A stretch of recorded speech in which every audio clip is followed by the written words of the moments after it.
people have, now this lady over here has 3 twos. So she's a very sensitive, very psychic type of personality over there.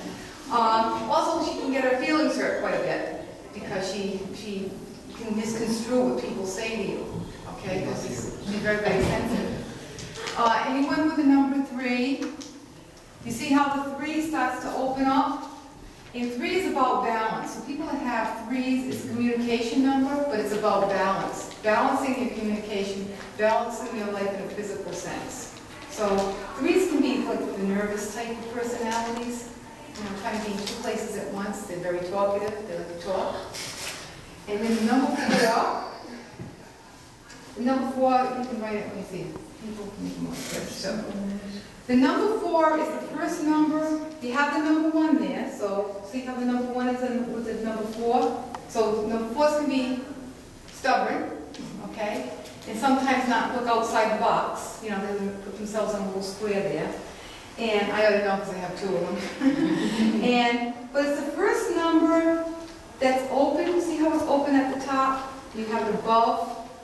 So every number has its own uniqueness. So we can't be everything to everybody because we have our own uniqueness. And the number 4 is like a spiritual number. Okay? And afterwards I'm done. I'll give you like a little, sort of like a first grade little story about that.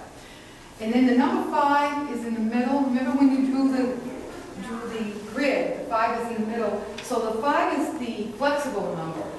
And it's also the adventure number because you have the hat here looking out. Where else can I learn? Where else can I go? And then the little 1 here is a small one. So there can be a hidden stubbornness behind the 5. And then it starts to open like the 3. Okay, so 5s like to see things in a physical way. They like to have fun. Like to do things that are different. Thinking outside the box. Different than the 4. 4 doesn't like to think outside the box. 4s like to keep things internal. They're spiritual, like to hear things around them, and they're very observant. The 6 is the first number that is bending, and then it goes into itself. And that's like an O, and anything, I'm going to talk about zeros. So that means like open, anything open and new. That means choices. So anyone that has a 6 is choices in their life. Also, they need to bend. It's the number that is the most self-sacrificing out of all the numbers. Okay, anyone have a 6 here? Asian here? Okay, it's sacrificing. Yeah. She's looking like, yeah, I've been there, done that. And you know what? It never ends. But it's also a creative number. It's the beginning of creativity and seeing things from a different viewpoint.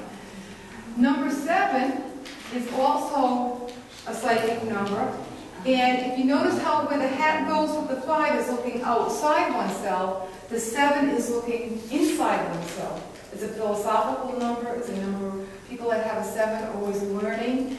And it also means if you have a 7 in your name or in your birthday numbers, you need rest. You need time to be away from other people. Before you go to a function, you probably should meditate or be alone in a room. It's best for you.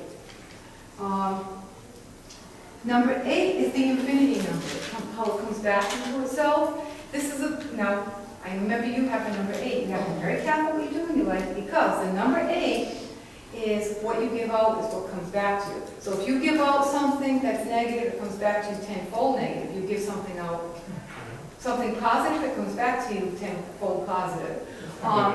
That's not right at all? Have you paid attention? That's the trick. The number 8 also is a father figure number. Okay? So because I'll use an example, people that have an 8 are usually close to their father or they're not close to their father. Which one is yours? If you know. You're not close to your father? My dad passed a long time ago. So, well, that's what I mean. So it shows that type of thing. It's a very strong father influence, whether you had it or not. And like I say, with the number 8, because it goes back into itself, and I'm going to talk about where it's placed in the grid too. It's a very powerful number. It's considered a power number. Okay, so you're a person, if you stick to your mind to something, you can get things done. The 9 is Similar to the 6, see how we have the circle is similar to the 6, but it's above, and it's considered a humanitarian number. And you see the number has the line, which is similar to the 1, so it's a very, very strong number. People who have 9s, their lives are always changing. They can't control anything that happens around them. It's just how it is. It's something's always happening constantly. A door closes, a door opens. It's a constant thing throughout life. It's not boring, but it can be upsetting for people around them. So if you are married to someone that has a 9, and things are always happening like that, it's like, you know, you're getting a part of that. Well, I'll close these down, and then I'll talk about what I call them reflective numbers. And a reflective number is a 10, 20, 30, 40, 50, 60, 70, 80, 90, 100. And why do I call them a reflective number? Because remember before I talked about the 0? The 0 is like a mirror. And it's empty, it doesn't have anything there. But as soon as you put something in front of a mirror, then you have a reflection. So number 1 is reflected by the 0. So that means anyone that has a 10, say your birthday is on a 10, or there's a 10 when they add up all the numbers for other things. For the year, if you're in a 10-year or 1 year, usually the 10, it goes like this, it would be a 10 and then it would be a 1. Very important. Pete has a 20. I'll use him as an example. He has a 20. So his number, remember we talked about the numbers gave him general sensitivity. 0 is next to it. So how people act, he'll be by himself, and he has those dreamy type of eyes too. Be by himself in his own world, but then when something happens, that's when the 2 is reflecting on that mirror. Okay, so you can be overly sensitive, and you can get angry easy, because you're seeing things you may be seeing things in the wrong viewpoint.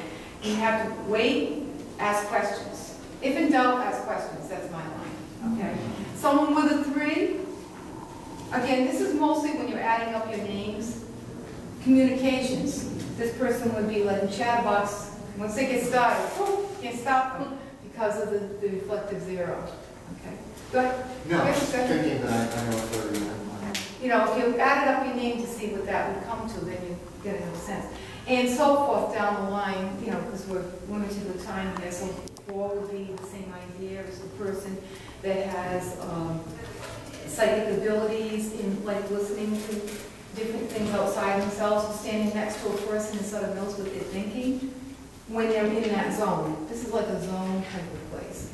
Number 5s, they have 50. Venture, you know, that's when all of a sudden they take off. You know, for no rhyme or reason, that if they don't think it out, that type of thing. Okay, now the next numbers are considered pensive numbers.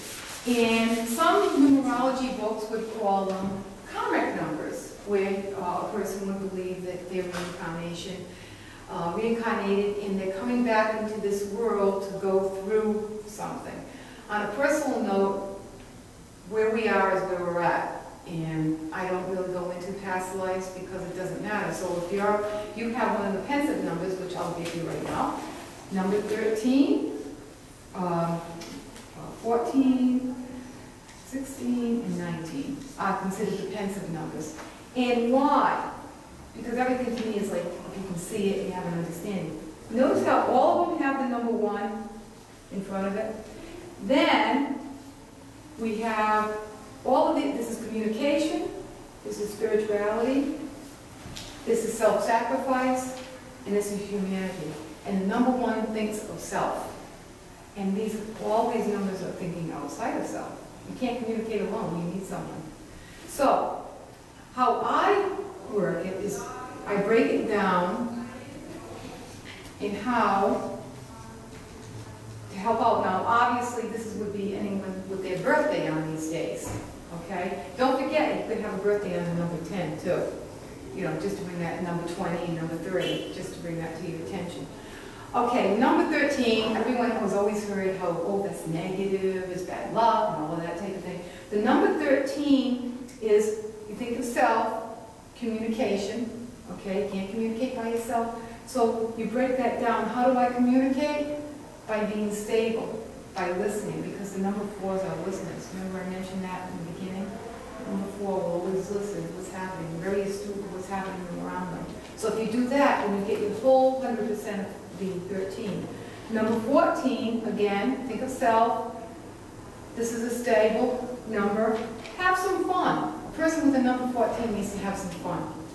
Okay? Number 16, self-sacrifice. How to do that? Use your spirituality. Think within. You know, philosophically, learn about what you're doing. So this number 16 shouldn't sacrifice just for the sake of sacrificing. They should sacrifice when they thought it all out. Is this right for me? Should I be doing this right now? And number 19 is the hardest one of all because 19 breaks down to 10, which breaks down to 1. And 19, number 1 thinks of self. Then we have humanitarian. And self and humanitarian sort of fight each other. Like, you know, the two magnets they're the same. So I would say the 1 and the 9 are like two generals on the same ship or fighting the same war type of thing. They both think they're right. How do you break that down? You break that down to the 1, reflection upon what is right for the whole. And then you have the number 1, then you go for it. With the card, you were talking about the cards, the number 19 is the sun. Yes. And when I do the tarot cards, when I see the number 19, that person's had a lot of hardships to get to where they're going. That's how, so you can see in tying it in how that works. Because here again, fighting against the self, learning to reflect on what they're doing, and then following through. So that one is the hardest one of all those numbers. Okay, now what we're going to do, I'm going to go around the room, and I'm going to put your grid. Oh, I forgot to mention, does anyone have 1122? Oh, that's the number? Let me add it up there. Yeah, the 11 for this month. 11 for your month? Yep. Okay. And For the grid? yeah, well, for your birthday, do you have an 11? I have a 22. You're a 22, so When you do the grid. so in other words, when you added everything up, your master number 22, life path number. Okay. So I didn't talk about those. The master numbers mean to help other people, first of all. Some books will talk about master numbers being all over the other numbers, you know, like the leader, and I don't believe that at all, because I think we're all, even master numbers have to do their own thing, just like the rest of them. Nobody's exempt from anything, right? We're all, wish we were master numbers someday. So the number 11, I'm a master number with my name. The master number 11, you see how you have a space in between? So that's about self, so it's like being in two worlds, this world and the spiritual world at the same time. And being able to balance that. How do you balance that? You balance it by helping yourself first and then helping out other people. Now, master numbers can break down. Master numbers can break down to a 2. If you break down to a 2, you're more squirrely, you think of self more, your life isn't the same because you're supposed to be using the master number. Okay? 22. The 22 is sensitivity. Okay? Master numbers, 11 too, are usually, they like being in the limelight. Yeah, okay, he likes being in the limelight. He's used to that. I can tell by his face. And master number 22, they're good at making money, but also sharing what they make with other people. In other words, making money and then sharing it.